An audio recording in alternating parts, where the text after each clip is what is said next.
Next speaker, Srimati Abhirajda Sarangi ji. See, Honorable Speaker has directed to take 5 minute seats because of the Sir, time. you have to give little bit of time. No, we can, please. We can stay beyond midnight. There's no problem, sir. Let us but see. Please, lots of works have been done by Honorable Prime Minister, and we really need to actually enlist some of them. आदरणीय सभापति महोदय, मैं धन्यवाद प्रस्ताव के माध्यम से माननीय राष्ट्रपति जी के अभिभाषण के प्रति अपना आभार व्यक्त करने के लिए आप सबके बीच उपस्थित हुई हूं। इसके लिए मैं हृदय से आपका धन्यवाद करती हूं। माननीय राष्ट्रपति जी का अभिभाषण इस दशक के लिए हम सबको प्रेरणा देने वाला, दिशा देने वाला और इस देश के हजारों करोड़ों भाइयों और बहनों के मन में विश्वास पैदा करने वाला अभिभाषण था। मैं एक शेर के माध्यम से अपनी बात प्रारंभ करना चाहती हूं और यह शेर हमारे प्रधानमंत्री जी के आत्मनिर्भर भारत के सृजन के आह्वान को समर्पित है। एक न एक शम्मा अंधेरे में जलाए रखिए, सुबह होने को है बस माहौल बनाए रखिए। पुनरावृत्ति करना चाहूंगी, सुबह होने को है बस माहौल बनाए रखिए। कल से अभी तक इस संसद भवन में लोकसभा कक्ष में बैठी हूं, सबका भाषण सुना। हमारे विद्वान साथियों ने बहुत ही अच्छे ढंग से अपनी अपनी बातें रखी, अपने विचार रखे, अपनी अभिव्यक्तियां की और इस अभिव्यक्ति में समर्थन भी था और विरोध भी। मैं समर्थन और विरोध दोनों का स्वागत करती हूं। माननीय प्रधानमंत्री जी की सरकार के संस्कारों में इस देश के आम नागरिक के जीवन की चिंता परिलक्षित होती है, स्पष्ट रूप से झलकती है।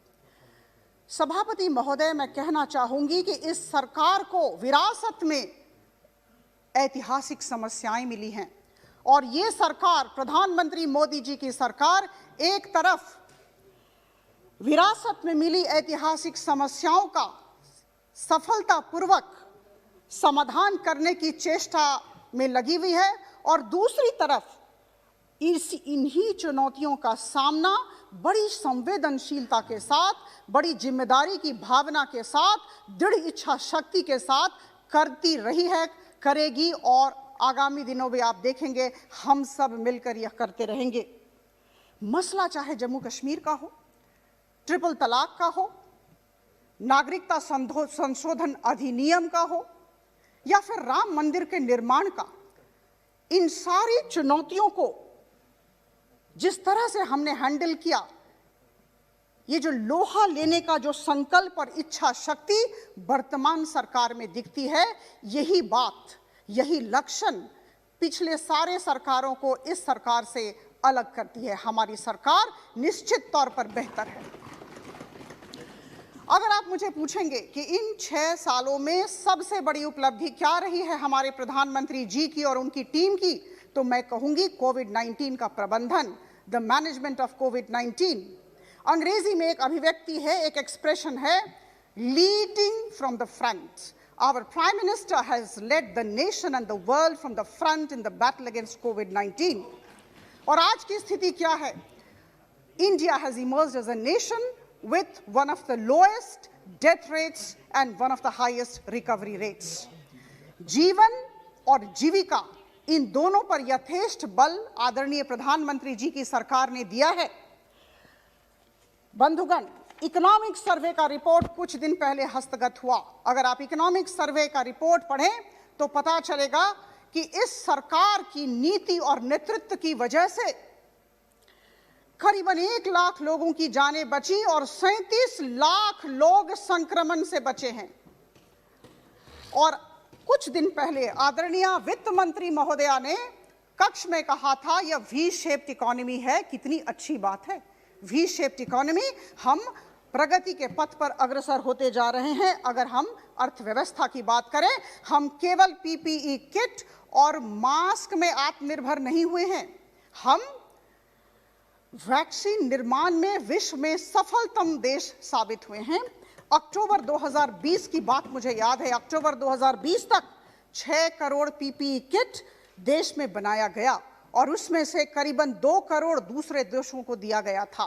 और मुझे याद है N95 मास्क का जहां तक सवाल है, करीबन 15 करोड़ हमने अपने देश में बनाए और करीबन 4 करोड़ दूसरे देशों के साथ साझा किया।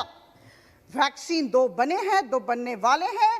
35,000 करोड़ का बजट प्रावधान किया गया। आदरणीय वित्त मंत्री महोदय ने कहा, और बड़ी अच्छी बात उन्होंने कही, उन्होंने ये भी कहा था कि अगर आगामी दिनों में अधिक जरूरत होगी वैक्सीनेशन की, वैक्सीन की, तो हम अधिक पैसे उपलब्ध कराएंगे। ये बहुत बड़ी बात है, इसके पीछे बहुत साहस चाहिए।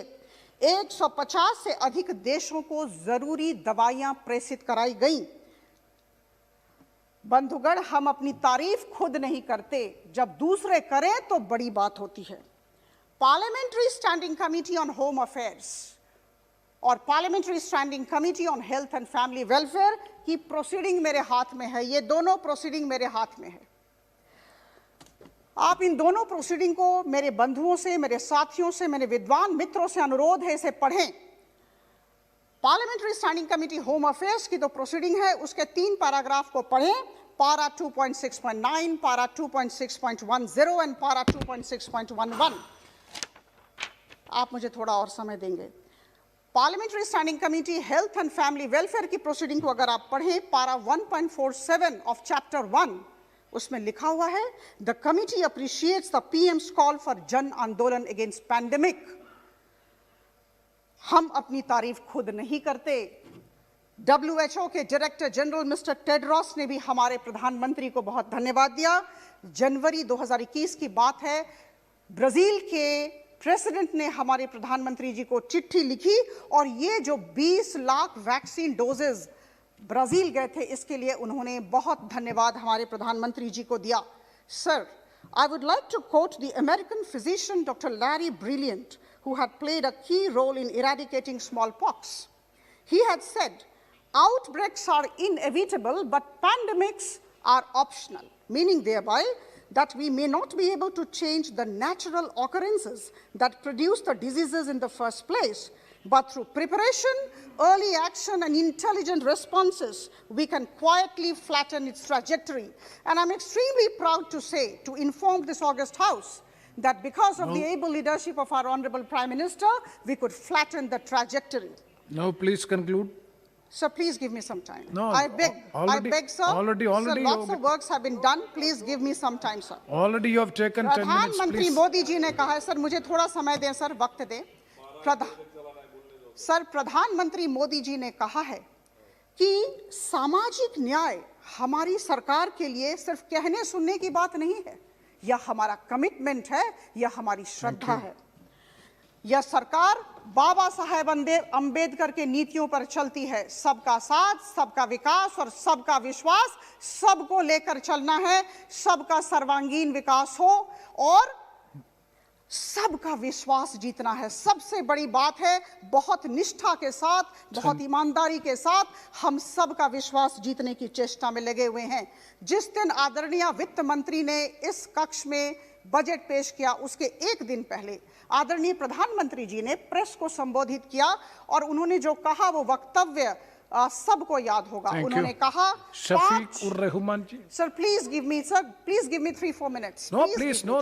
2 minutes, sir. No, please, you please conclude. Sir, 5 mini budgets, 27 lakh crore के 5 मिनी बजट्स के साथ इस बड़े बजट को देखा जाए। सर, प्रधानमंत्री, Madam, please conclude because प्रधानमंत्री गरीब कल्याण योजना 8 महीनों तक all these 80 issues of crore लोगों को 5 किलो अतिरिक्त अनाज सुनिश्चित किया गया। और मैं आपको बता दूं सर, श्रमिक please conclude, ma'am. Otherwise rail the speech प्रारंभ will be किए गए unfinished. थे। सर, मैं बहुत दरिद्र राज्य से आती हूँ, उड़ीसा राज्य से, मैं आपको बता दूं, और वहां 8 लाख प्रवासी श्रमिक हमारे राज्य को छोड़कर बाहर गए थे। 244 रेल का प्रबंधन किया गया था, उसमें ये लोग लौटे हमारे देश, हमारे राज्य, और इसकी वजह से मैं आदरणीय प्रधानमंत्री जी को उड़ीसा वासी की तरफ से बहुत धन्यवाद देना चाहती हूँ। शफीक उर रहमान जी, प्लीज।